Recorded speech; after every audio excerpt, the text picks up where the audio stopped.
감사합니다. 오늘 함께 나눈 말씀의 제목이 무엇인가요? 하나님은 사랑할 구석이 없는 나를 온전히 사랑하십니다. 우리가 계속해서 엘리야 강해 설교 시리즈를 나누고 있는데 오늘 제목이 조금 길죠? 하지만 지난주에 이어서 오늘 또 본문을 우리가 같은 본문이기 때문에 사실 연속선 상에서 우리가 또한 오늘 말씀을 또한 살펴볼 만합니다. 여러분, 종교학에서는 모든 종교를 고등 종교와 하등 종교로 구분짓습니다. 특히 이 고등 종교와 하등 종교를 구분짓는 그 기준이 무엇이냐면 자기 부인이라고 합니다. 그러니까 자기 부인이 있는 종교는 고등 종교요, 자기 부인이 없는 종교는 하등 종교라는 것입니다. 그리고 종교학에서 말하는 자기 부인이란 영원한 가치를 위한 자기의 욕망을 부인하는 것을 의미합니다. 그러니까 영원한 가치, 진리가 있다면 그 진리를 이루기 위해서 자기의 어떠한 욕망들을 희생하는 것을 의미하는 것이죠. 그래서 어떤 종교가 영원한 가치 또한 영원한 진리를 위해서 자신의 욕망을 부인한다면 그 종교는 고등 종교라고 부른다고 합니다.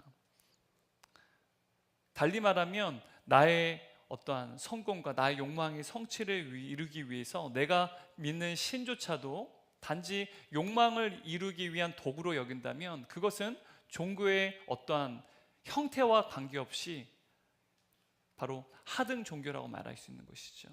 그러니까 우리가 무속신앙이라고 하는 것들을 보게 되면 사실은 특히 기복신앙이 바로 이러한 하등 종교의 일종이라는 사실을 알 수 있어요. 그런데 고등 종교일지라도 만일 그들이 믿는 그 신을 자신의 성공 또한 자신의 욕망을 이루기 위한 도구로 활용한다면 고등 종교도 사실은 하등 종교가 될 수 있다는 것이죠. 근데 오늘 성경을 보게 되면 여러분, 예배는요 하나님께서 하나님 백성과 또한 성경은 하나님과 하나님 백성들을 아버지와 자녀의 관계로 이야기합니다.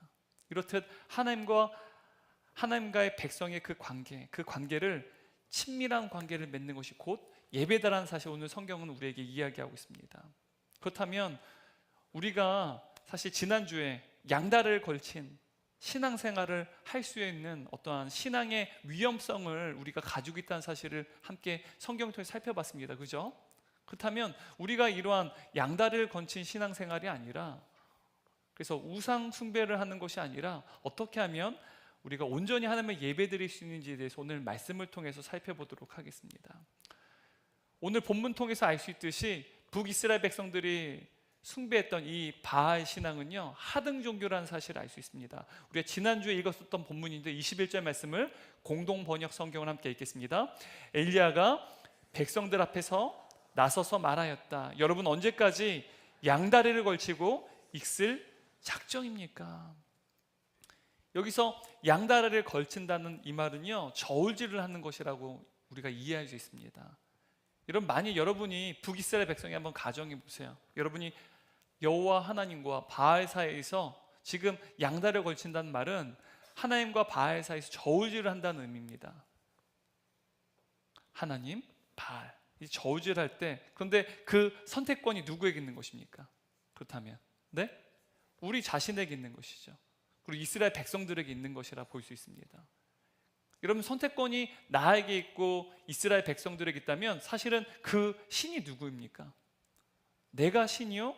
이스라엘 백성이 신이라는 것이죠. 이것이 바로 우상 숭배라는 거예요. 하나님이 신이 아니라 사실은 저울질하는 그 선택권을 가진 내가 바로 신이라는 사실입니다. 그래서 우상 숭배의 사실 본질은요 내가 주인이라는 것입니다. 그래서 오늘날 어찌 보면 내 인생이 내가 주인이야, 내가 모든 결정을 가졌고 내 인생을 내가 독립적으로 살아가는 것이 내 인생의 내가 소유한 권리야라고 말하는 것은요, 다시 말하면 이러한 부분을 고려해 보면 우상 숭배자라고 말할 수 있다는 것이죠. 하지만 하나님께서는요 이토록 우상 숭배에 전념하는 북이스라엘 백성들을 사랑하셨다는 사실이에요. 사랑할 구석이 없는 그들을 하나님께서는 일방적으로 사랑하셨다는 사실입니다. 그래서 하나님께서는 엘리야를 이 북이스라엘 백성들을 포기하지 않고 그들에게 보내셨다는 사실입니다. 그래서 오늘 본문 보게 되면 이 갈멜산에 이 바알 선지자 450명과 또한 아합 왕과 이세벨 그리고 이스라엘 백성이 집결한 그 상황에서요, 여호와 하나님과 바알 중 누가 참된 신인지에 대해서 대결을 벌이고 있습니다. 22절 말씀을 함께 읽겠습니다. 엘리야가 백성에게 이르되 여호와의 선지자는 나만 홀로 남았으나 바알의 선지자는 450명이로다. 지금 여러분, 바알 선지자들은 지금 현재 몇 명입니까? 그리고 엘리야는 어떻게 몇 명입니까? 그의 무리는 몇 명입니까? 지금 엘리야 홀로 서 있다라고 말하고 있어요. 바알 선지자들이 450명입니다. 게다가 심지어 이 바알 선지자들은요, 그들만 있는 게 아니라 그들을 지지하는 아합 왕과 이세벨이 있었어요. 그러니까 권력의 지지를 받았다는 사실입니다. 얼마나 그 배경이 단단합니까? 게다가 북이스라엘 백성들도요, 모두 이 바알 선지자들을 지지했다는 사실이죠. 하지만 이와 반대로 엘리야는요, 이 갈멜산에서 홀로 서 있다는 사실입니다. 450대 1이 아니라 그 이상 몇만 대 1로 지금 갈멜산 위에 엘리야는 홀로 외롭게 서 있다는 사실입니다. 근데 여러분, 이 엘리야가 처한 이 현실은요, 오늘날 기독교가 처한 현실이기도 합니다. 우리가 직장에서 또한 세상 가운데 살아갈 때 우리가 직면하는, 우리가 또한 마주하는 현실이라는 것이죠.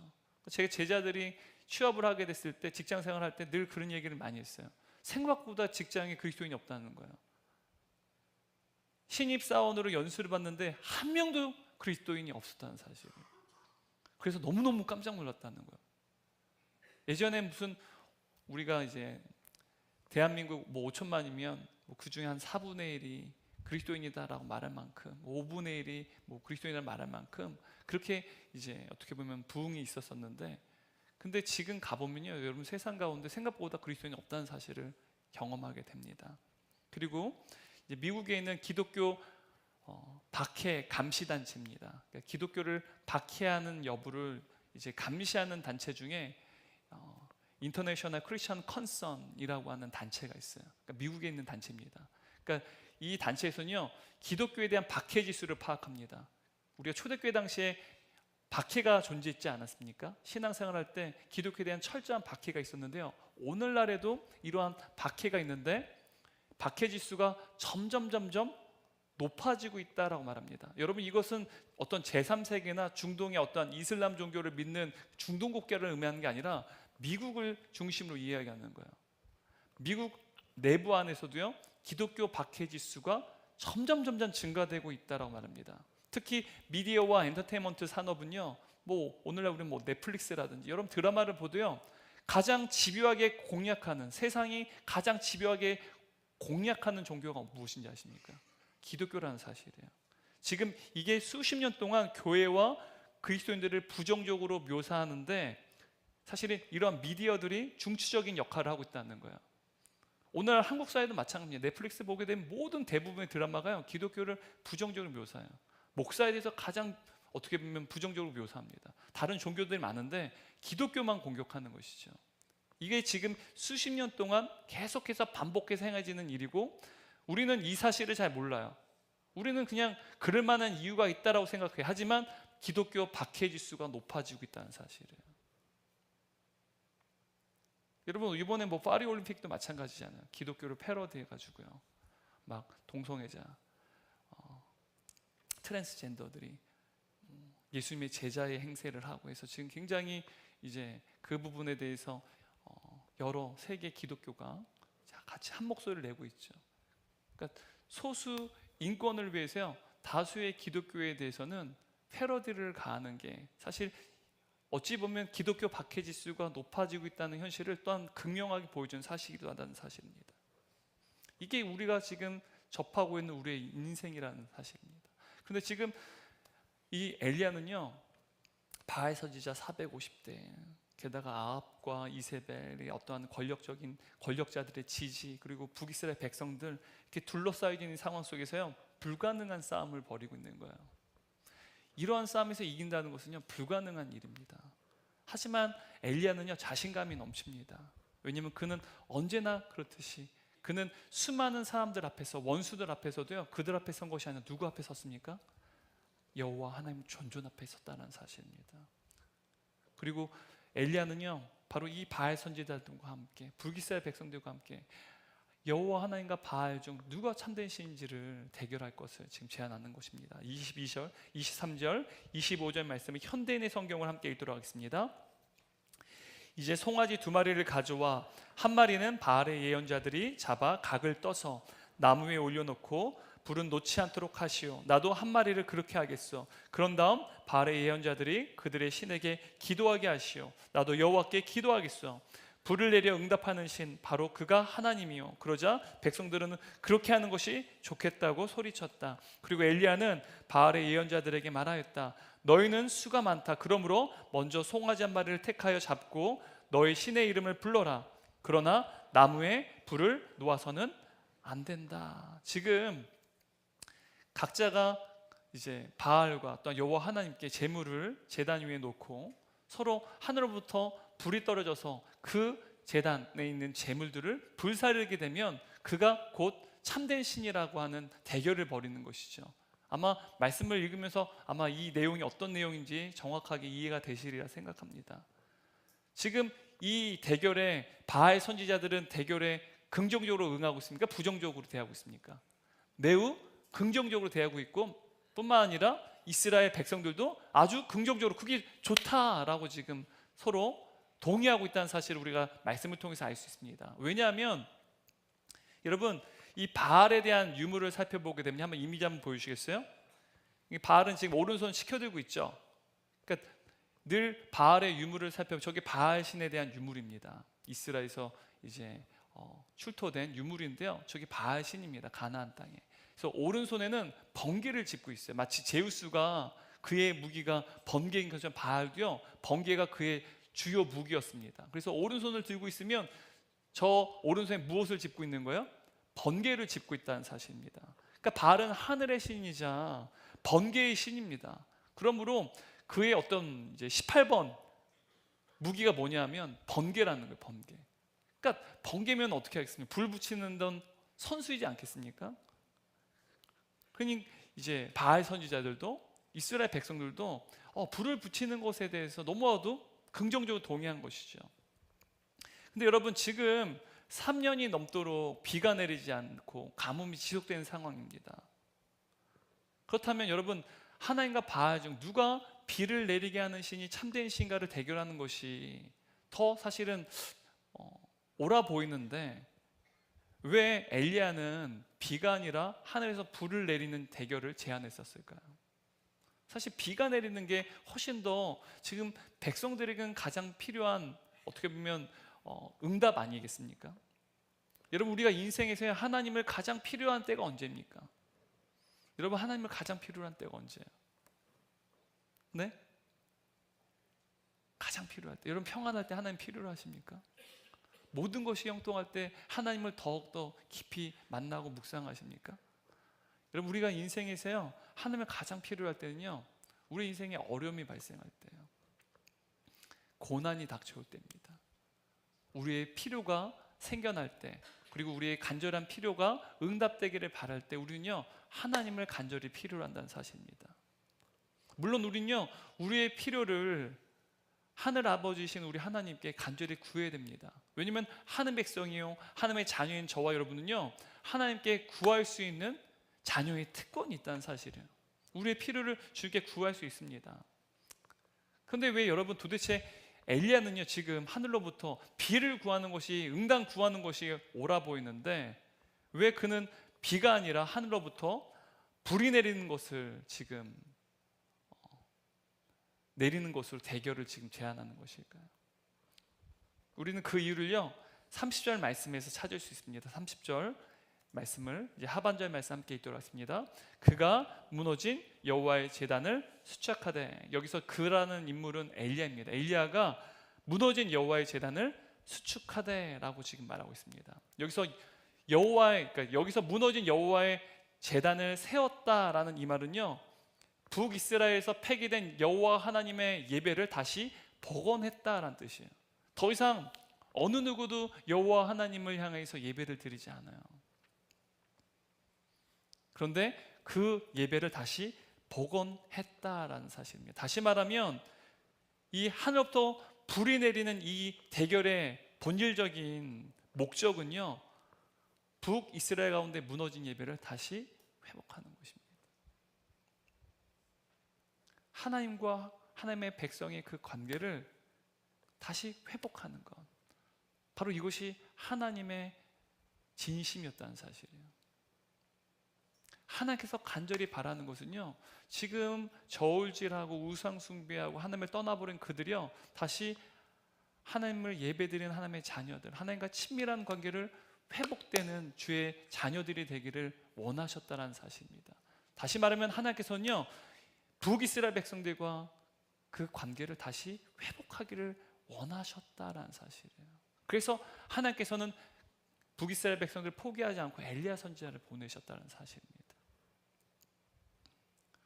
여러분, 실제로 이 여호와의 제단, 이 제단을 무너뜨린 자들이 누구였을까요? 아합과 이세벨이었을까요? 열왕기상 19장 10절 보게 되면 그 사람들이 누군지를 기록하고 있는데 함께 읽겠습니다.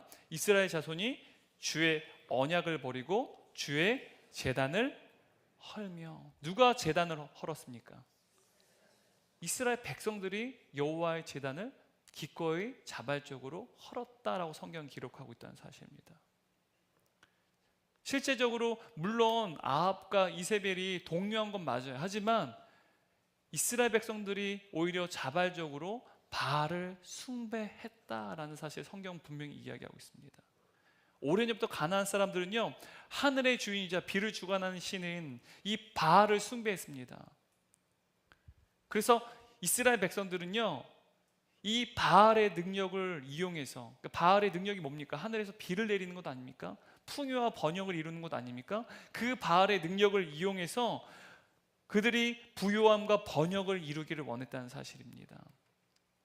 그 결과 북이스라엘 백성들이 그토록 원하는 것, 그토록 간절히 바라는 것이 무엇이었습니까? 번영과 부요함이었다는 사실입니다. 결국 그 부요함과 번영이요, 그들이 신이 되어버리고 만 거예요. 그토록 그들이 간절히 바라던 것, 그것이 바로 그들의 신이 되고 말았다는 사실입니다. 여러분, 오늘날 현대인들은요, 고대 시대의 무슨 원신처럼 우상 숭배하지 않습니다. 요즘에 무슨 계룡산에 가서 커다란 바위를 보고 그 바위를 향해서 기도를 하고, 혹은 태양을 향해서 기도를 하고, 달을 향해서 막 기도를 하는 사람은 없어요. 돌덩어리잖아요, 그죠? 태양도 그냥 행성일 뿐이지 않습니까? 빛을 스스로 발하는 행성일 뿐이라는 사실을 다 알고 있기 때문에 이제는 현대인들은요, 이러한 어떠한 물체들을 대하면서 그들에게 절을 하거나 또한 그것들을 숭배하지 않는다는 것이죠. 하지만 인간은요, 무언가를 반드시 숭배합니다. 하나님이 아니면 다른 무언가를 숭배하는 것이 어떻게 보면 인간의 본질적인 모습이라는 것이죠. 빛으로 소금을 한 책을 쓴 레베카 피퍼스는요, 우상에 대해서 이렇게 말합니다. 무엇이든 우리를 지배하는 것이 우리의 주인이다. 권력을 구하는 사람은 권력에게 지배당하고, 사람에게 받아들여지기 원하는 사람은 좋아하는 사람에게 지배당한다. 우리는 스스로 지배하는 게 아니라 자기 삶의 주인에게 지배당한다. 사도 바울은요, 로마서 1장에서 말합니다. 썩어질 것을, 어떻게 보면 우상 숭배하는 것이 인간이 가지고 있는 죄성이다라고 말을 해요. 썩어질 것을 향해서, 그 생명이 없는 물체를 향하여서 그것을 숭배하는 것이 우상 숭배의 어떠한 죄성을 가지고 있는 인간의 모습이다라는 사실을 성경도 분명히 말하고 있습니다. 여러분, 그러므로 우리가 간절히 바라는 것이 우상일 수 있어요.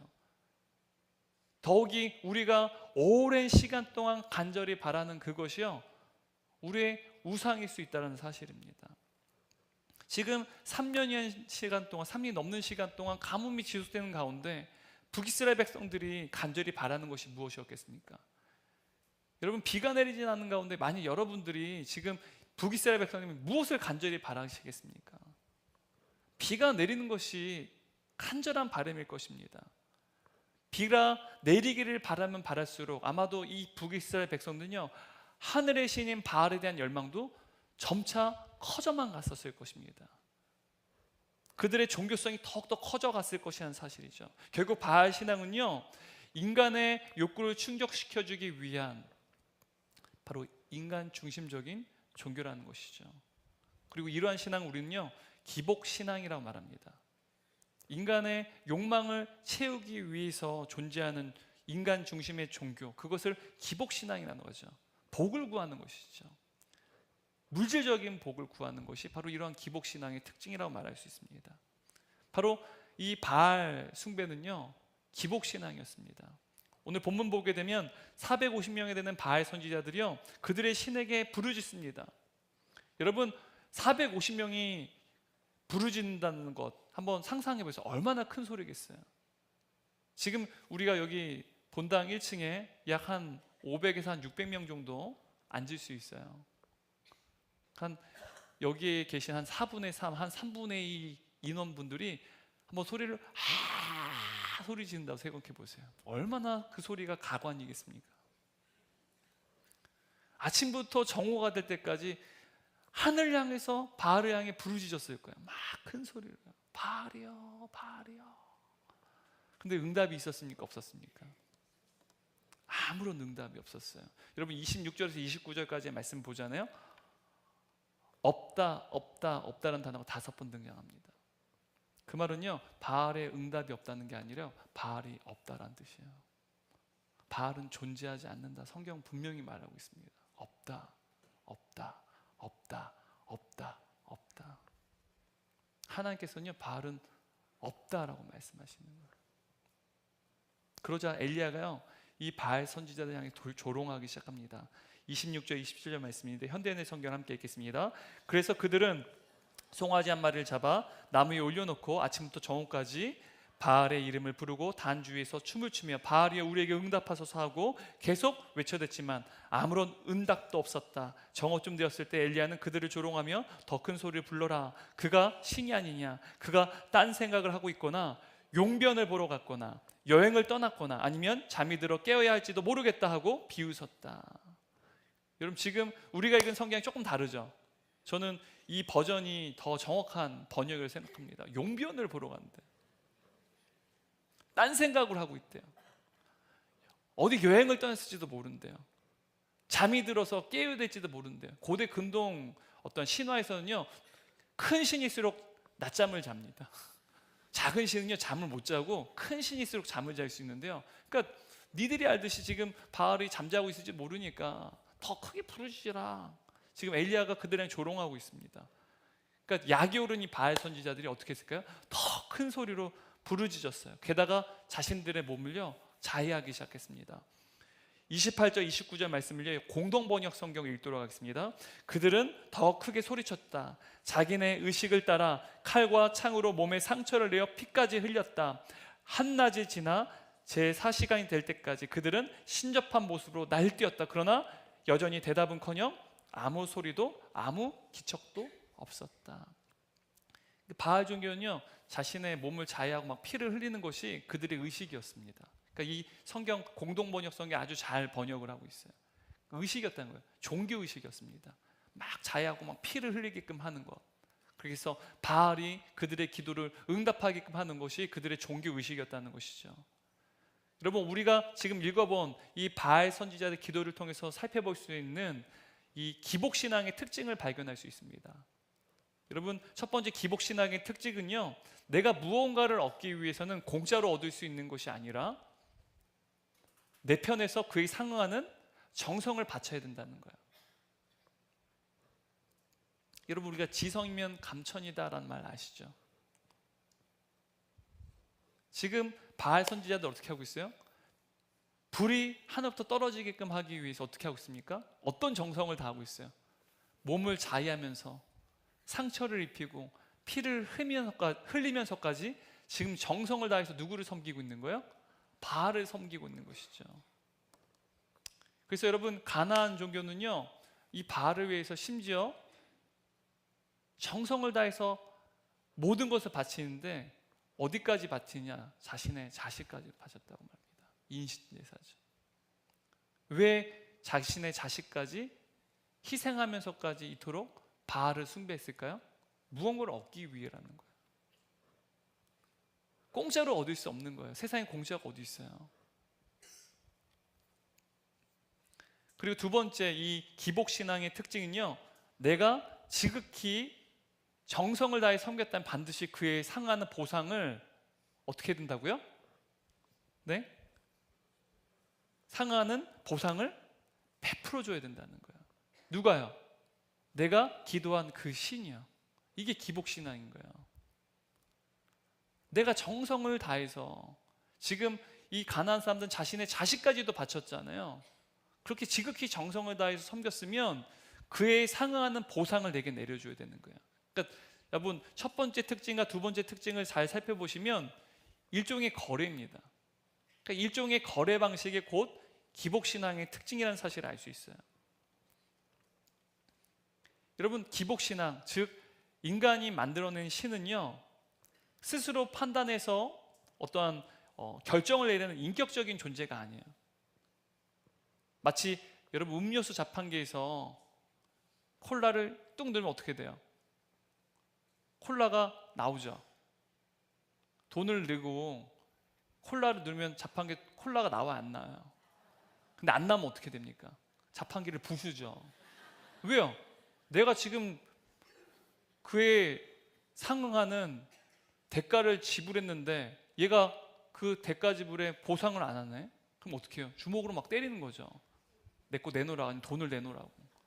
그리고 심지어 업체에다 전화를 해서 다시 돈을 어떻게 하면 반환받죠. 왜요? 내가 분명히 대가 지불을 했으니까요. 일종의 거래인 거죠. 요즘 그래서 무인 가게들이 많잖아요. 여러분, 이 기복신앙의 특징은요, 바로 인간의 욕망을 투영한 허구적인 신을 숭배하는 거예요. 내가 무언가를 얻기를 원하는 그 욕망을 그냥 가상의 존재를 만들어서 그 신을 숭배하는 것. 내가 정성을 다하면 반드시 그에 상응하는 보상을 줄 것이다. 그러니까 일종의 거래를 그 신과 맺는 것이죠. 여러분, 기복신앙은요, 너무나도 인간 중심적인 종교이고요, 뿐만 아니라 자식까지 바친다는 거 보면 어떤 종교예요? 비인격적인 종교라는 거예요. 이게 바로 기복신앙이라는 것입니다. 이와 반대로요, 하나님과 하나님 백성은요, 아버지와 자녀의 관계예요. 여러분, 아버지와 자녀는요, 인격적인 관계예요. 여러분, 아버지는 자녀들과 어떠한 인격적인 관계를 맺고 싶어요? 더욱더 친밀한 인격적인 관계를 맺고 싶지 않습니까? 여러분, 아버지들 계시잖아요. 저는 제 자식과 별로 가까이 지내기 싫습니다. 딱 이 정도 거리가 좋습니다. 그러면 아버지 계세요? 친밀한 관계로 이루지 못한 것에 대해서 후회하는 부모님들은 계실 수 있겠죠. 친밀한 관계를 이룬 것을 원하지 않는 부모는 이 세상에 존재하지 않습니다. 그럼 부모가 아니죠. 부모와 자식 간의 관계는요, 인격적인 관계예요. 인격적인 관계이기 때문에 친밀한 관계를 맺기를 원해요. 늘 얼굴을 마주하고 가까이 얼굴을 마주하고 가까이 대하기를 원하는 게 사실 부모와 자녀의 관계라는 사실, 이게 바로 인격적인 관계라는 사실입니다. 그리고 성경은요, 하나님께서 저와 여러분과 친밀한 관계를 맺는 것이 바로 곧 예배다라고 말합니다. 지금 이 예배 현장이 어떤 현장입니까? 하나님 아버지와 우리가 가까이 주님께 나아가서 하나님과 친밀한 인격적인 관계를 맺는 시간이라 볼 수 있습니다. 오늘 우리가 성경 보게 되면 이제 정말 중요한 거, 이제부터요. 기복신앙은 중요한 게 아니었어요. 이제부터 정말 중요해요.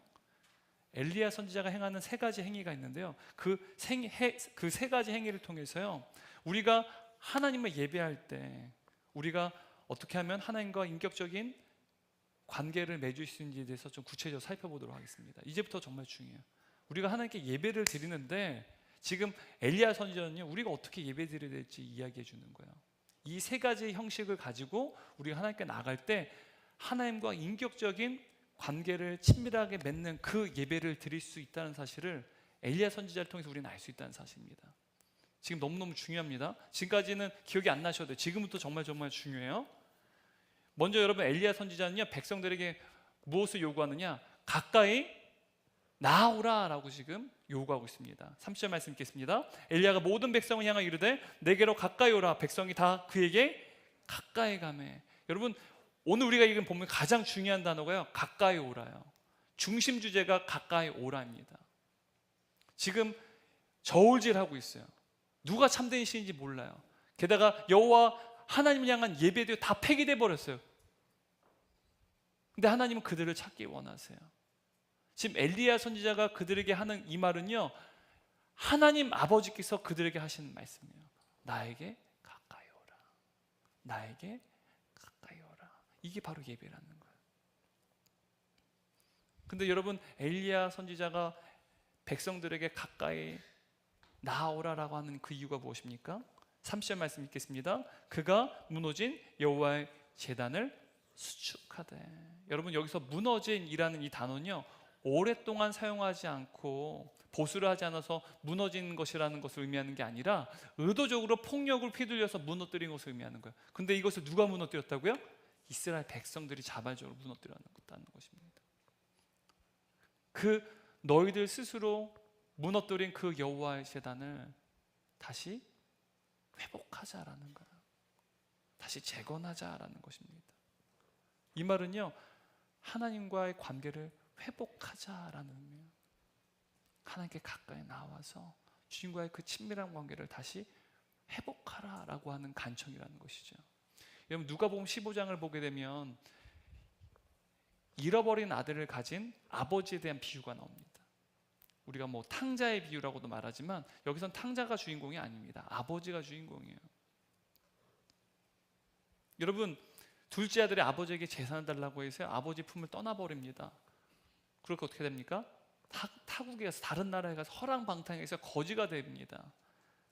거지가 돼서 더 이상 먹고 살 길이 막막해지자 그가 한 가지를 다시 생각해요. 기억해냅니다. 무엇을 기억했을까요? 아버지를 기억해요. 그래서 아버지의 품 다시 돌아가기로 결심했다는 사실이에요. 여러분 둘째 아들이 아버지께 돌아가는 그 발걸음이 무거웠을까요? 가벼웠을까요? 랄랄랄라 가볍게 갔을까? 아니면 내가 정말 자식도 아니고 인간답지 않은 내가 정말 아들이 아니라 종으로 여김을 받아야겠다라고 생각하고 무거운 발걸음으로 갔을 거예요. 아마 둘째 아들은요 자신이 아버지를 향해서 돌아왔다고 생각했을 거예요. 그런데 어떤 일이 벌어져요? 저 멀리서 아버지가 거리가 먼데 그 둘째 아들을 봤어요. 그 아들을 보자 어떻게 합니까? 정신없이 맨발로 튀어나와서 어떻게 합니까? 아들을 품에 꼭 안습니다. 여러분 이 장면을 통해서 알 수 있는 게 무엇입니까? 둘째 아들은 본인 스스로 아버지께 돌아갔다고 생각했을 거예요. 아니에요. 아버지가 아들에게 덥석 찾아오셔서 그를 안아주셨다라는 사실입니다. 여러분 이처럼 하나님 아버지의 간절한 바람이 무엇입니까? 하나님께서는 하나님의 자녀들을 가까이서 보기를 원하신다는 거예요. 저와 여러분을 가까이서 보기를 원하신다는 거예요. 오늘 엘리야 선지자가 북이스라엘 백성들에게 말하는 것처럼 저와 여러분의 하나님께서는요 날마다 우리에게 이렇게 말씀하세요. 날마다 내게로 가까이 다가오렴. 더 가까이 나에게 다가오렴. 우리 하나님께서는 저와 여러분이 말씀하신다는 사실. 여러분 이게 예배예요. 하나님께 가까이 나아가는 것.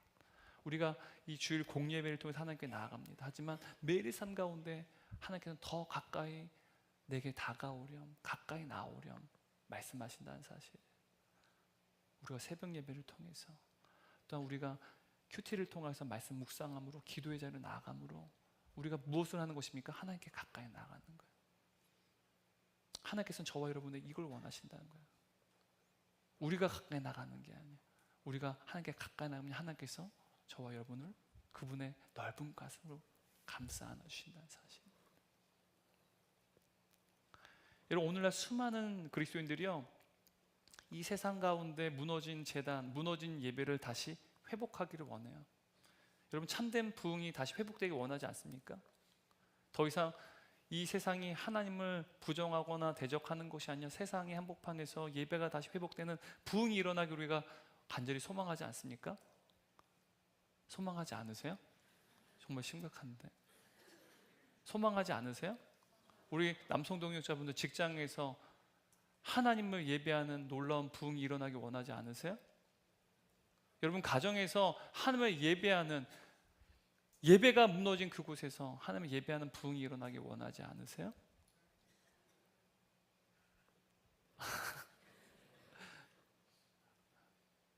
지금 마음이 어려워지려고 하는데 여러분 참된 부흥이 일어나길 원하시죠?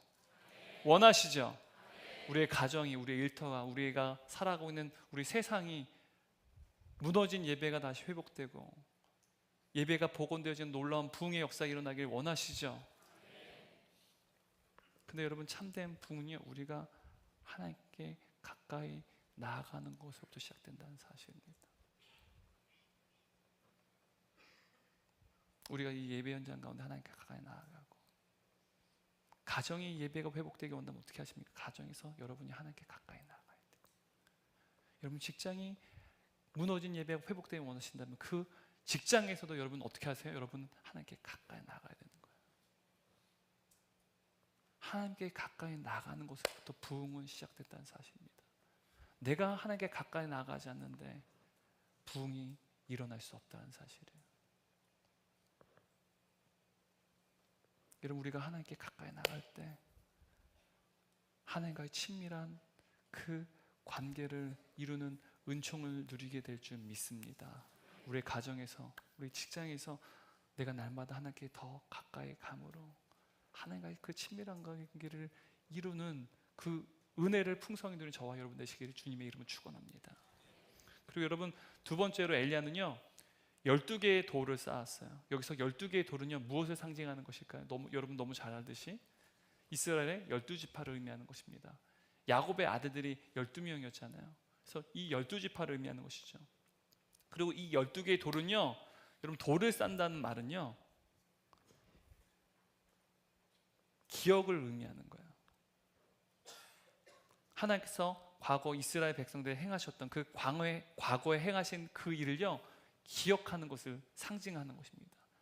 무엇을 행하셨는지 여러분 31절 말씀 한번 읽도록 하겠습니다. 야곱의 아들들의 지파의 수요를 따라 엘리야가 돌 12개를 취하니 여러분 여기서 12개의 돌을 쌓는 사건은요 바로 과거에 하나님께서 이스라엘 백성이 행하신 그 구원을 기억하는 것을 상징합니다.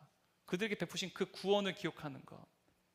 첫 번째로 여러분 이 12개의 돌은요 출애굽과 관련이 있습니다. 이스라엘 백성들이 애굽에서 노예 생활을 하다가 출애굽을 하게 되었을 때 이제 시내산에 도착하게 되었습니다. 그때 여러분 모세가요 12개의 돌을 쌓았습니다. 출애굽기 24장 4절 말씀입니다. 함께 읽겠습니다. 모세가 여호와의 모든 말씀을 기록하고 이른 아침에 일어나 산 아래에 제단을 쌓고 이스라엘 12지파대로 12기둥을 세우고 지금 이 12기둥은요 12지파를 의미하는 것입니다. 다시 한번 아브라함과 맺었던 그 언약을 다시 하나님과 이스라엘 백성들이 갱신하는 의미입니다. 하나님께서 아브라함에게 맺으셨어요. 근데 이제 노예가 되었다가 430년 만에 그들을 애굽으로부터 이제는 자유케 하셨다는 사실이죠. 결국 하나님께서 아브라함과 맺으신 그 언약을 이제 이스라엘 백성 바로 아브라함의 자손들에게 또한 그 언약을 지키신다는 의미인 것이죠. 두 번째는요 이스라엘 백성들이 가나안에 입성하게 됐을 때와 관련이 있습니다. 여호수아 4장 8절 9절 말씀입니다. 함께 읽겠습니다. 이스라엘 자손들이 여호수아가 명령한 대로 행하되 여호와께서 여호수아에게 이르신 대로 이스라엘 자손들의 지파의 수를 따라 요단 가운데에서 돌 12를 택하여 자기들이 유숙할 곳으로 가져다가 거기에 두었더라. 여호수아가 또 요단 가운데 곧 언약궤를 맨 제사장들의 발이 선 곳에 돌 12를 세웠더니 오늘까지 거기에 있었더라. 여러분 이 12지파를 의미하는 12개의 돌을요 이 곳에 쌓았어요. 이곳을 길갈이라고 말합니다. 길갈이는 의미가 돌무더기라는 뜻이에요. 다시 말하면 이 두 사건은요 여호와 하나님께서 이스라엘 백성에 베푸신 구원 사건을 의미하는 것입니다. 그래서 이 돌을 쌓는다는 말은요 그 놀라운 하나님의 구원의 은혜를요 기억하라는 거예요. 이 돌들을 볼 때마다 하나님께서 너에게 행하셨던 그 놀라운 구원을 기억하라는 의미라는 것이죠. 그런데 여러분 이스라엘 백성들이요 오랜 시간이 지나면서 하나님께서 그들에게 베푸신 놀라운 그 은혜를 잊어버리고 말았어요. 여러분, 우리의 신앙의 회복은요, 하나님께서 우리에게 베푸신 놀라운 그 구원의 은혜를 기억하는 것부터 시작된다는 사실이에요. 바로 하나님께서 나에게 행하신 그 놀라운 구원의 은혜를 기억하는 것부터 우리의 신앙은 회복되어진다는 것이죠. 여러분, 죄인인 저와 여러분을 위해서 하나님께서 우리에게 베푸신 놀라운 그 구원의 은혜가 무엇입니까? 그 구원의 사건이 무엇입니까? 바로 예수 그리스도의 십자가 사건입니다. 우리가 예배를 드릴 때마다 무엇을 기억해야 되는 것일까? 우리의 신앙이 회복되기를 원한다면 예수 그리스도께서 우리에게 행하셨던 놀라운 그 구원을요, 기억해야만 한다는 사실입니다. 여러분, 우리가 왜 예배를 드릴까요? 왜 우리가 거룩한 이 주의 예배를 드리는 것일까요? 여러분, 가장 핵심적인 이유가 무엇인지 아십니까? 기억하는 거예요. 기억이 주 목적이라는 사실이에요. 우리도 인생을 살다 보면, 분주하고 바쁜 생활을 살다 보면 어느새 하나님께서 우리에게 베푸셨던 놀라운 그 구원의 은혜를 잊어버린 채 살아가요. 마치 북이스라엘 백성들은 말이죠. 가장 중요한 것을 잊어버린 채 살아가게 됩니다. 하지만 우리가 예배의 자리로 나아가게 될 때 우리는 일상에서 만국했던 하나님께서 우리에게 베푸신 놀라운 그 구원을 기억하게 된다는 사실이죠. 예수 그리스도께서 우리에게 베푸신 그 놀라운 십자가의 은혜를 기억하게 된다는 사실입니다. 31절 말씀 읽겠습니다. 이 야곱은 옛적에 여호와의 말씀이 임하여 이르시기를 내 이름을 이스라엘이라 하리라 하신 자더라. 여러분, 야곱이 누구입니까? 여러분, 야곱 아시죠? 아브라함의 손자잖아요. 이삭의 아들이잖아요. 그리고 이 야곱은 쌍둥이잖아요. 형 에서와 야곱이 있는데 야곱의 특징이 무엇입니까? 사기꾼이에요. 사기꾼. 그는요, 자신의 욕망을 위해서면 자신의 형 에서도 사기치는, 거짓말해서 속이는 욕망의 화신입니다. 자신의 욕망을 위해서라면, 얻기 원하는 것이라면 자신의 가족도요, 사기치는 걸 서슴지 않는 인물이에요. 그런데요, 하나님께서 그 사기꾼을 사랑하셨어요. 여러분, 왜 하나님께서 그 사기꾼인 야곱을 사랑하셨습니까? 우리는 성경을 읽어봐도요, 그 이유를 알 수 없어요. 이것은 하나님의 주권적인 선택이었습니다. 내가 사기꾼인 야곱, 문제투성이 야곱을 내가 사랑하기 때문이다. 내가 사랑하기 때문에 내가 그를 선택했다라고 말씀하셨어요. 그래서 하나님께서는요, 그 야곱의 이름을 바꾸어 주셔서 새로운 이름을 주셨어요. 그 이름이 무엇이었습니까? 이스라엘. 이스라엘은요, 하나님과 겨루어 이겼다라는 거예요. 그 사기꾼이요, 하나님과 겨루어 이겼대요. 하나님께서요, 절대로 야곱이 겨루어서 이길 수 없어요. 근데 누가 이기게끔 해주셨다는 사실이에요. 하나님께서 야곱으로 하여금 자신과 겨루어서 이기게끔 하신 거예요. 왜요? 그를 사랑하시기 때문이에요. 그는 사기꾼입니다. 사랑받을 만한 자격이 없습니다. 그래서 자신의 집에서조차 도망간 사람 아닙니까? 사랑받을 수 없기 때문에, 사랑받을 자격이 없기 때문에, 아무런 자격이 없었음에도 불구하고 하나님께서 일방적으로 사랑하는 사람이 누구입니까? 야곱이에요. 그냥 하나님께서 일방적으로 사랑하는 사람이 바로 야곱이라는 것입니다. 아무런 자격이 없는데. 근데 여러분, 저와 여러분이 야곱이라는 거예요. 아무런 자격이 없는데 하나님께서 일방적으로 사랑하는 사람이 바로 저와 여러분이라는 사실입니다. 그리고 우리를 위해서 하나님께서 우리로 하여금 이기게 하셨어요. 십자가에서 예수 그리스도를 십자가에 못 박게 하심을 말미암아 죄인인 우리는 절대로 이 죄로부터 이길 수 없는데 예수님을 통하여서 우리를 승리케 하셨다는 사실입니다. 왜요? 하나님께서 우리를 일방적으로 사랑하셨기 때문입니다.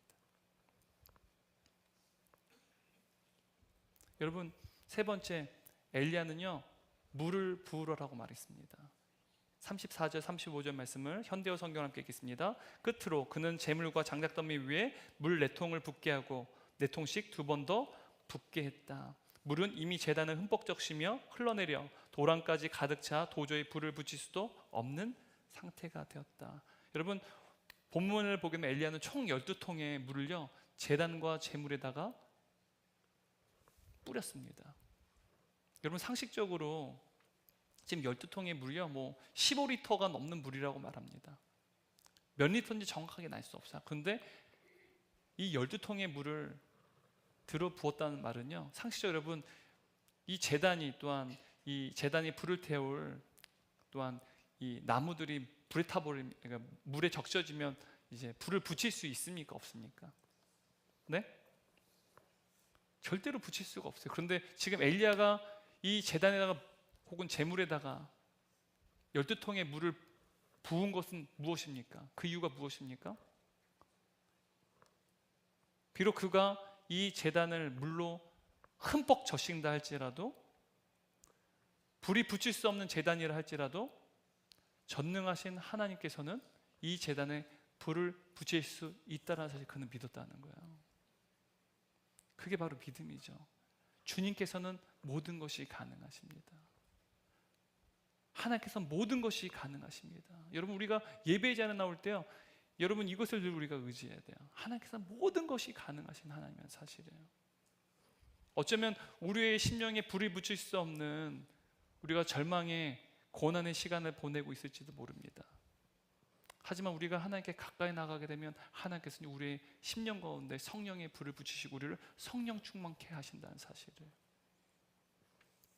여러분, 도대체 왜 하나님께서 저와 여러분으로 하여금 하나님께 가까이 나오게끔 하시는 이유가 무엇입니까?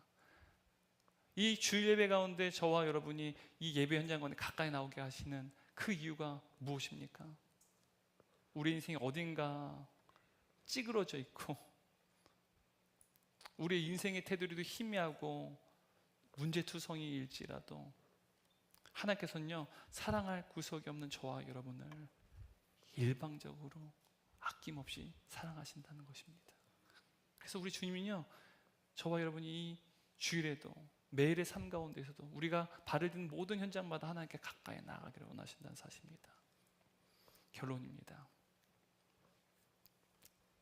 여러분, 엘리야는 세상 한복판에서 하나님을 잊어버린 채 우상 숭배하는 북이스라엘 백성들로 하여금 가까이 나오라고 초청했습니다. 마찬가지로 하나님께서는 하나님의 백성인 저와 여러분을 하여금 날마다 나에게 가까이 오렴, 더 가까이 오렴, 내가 너희와 친밀한 교제를 나누고 싶다라고 말씀하세요. 왜 하나님께서는 문제투성인 저와 여러분을 가까이 나라고 요구하시는 것입니까? 바로 하나님께서, 우리는 자격도 없고 또한 문제투성이지만 하나님께서는 우리를 일방적으로 사랑하시기 때문에 그래요. 바로 하나님께서 일방적으로 사랑하시는 그 존재가 바로 저와 여러분이기 때문이란 사실이에요. 여러분, 예배는요, 우리가 하나님의 일방적인 사랑을 받은 자라는 사실을 기억하며 그 놀라운 하나님의 은혜로 인하여 하나님께 더욱 가까이 나아가는 시간입니다. 오늘 주일 예배뿐만 아니라 우리 일상의 예배를 통해서도 하나님께 더욱더 가까이 나가기 원합니다. 날마다 예수 그리스도의 십자가 안에 거함으로 말미암아 바로 하나님의 일방적인 사랑을 받은 사람이 바로 저와 여러분 사실을 기억하고 매 순간 하나님 아버지께 더욱 가까이 나가는 저와 여러분 되시기를 주님의 이름으로 축원합니다. 우리 다 함께 일어나셔서 오늘 말씀을 기억하면서 이 찬양 주님께 올려드리고 기도로 오늘 예배를 마치도록 하겠습니다.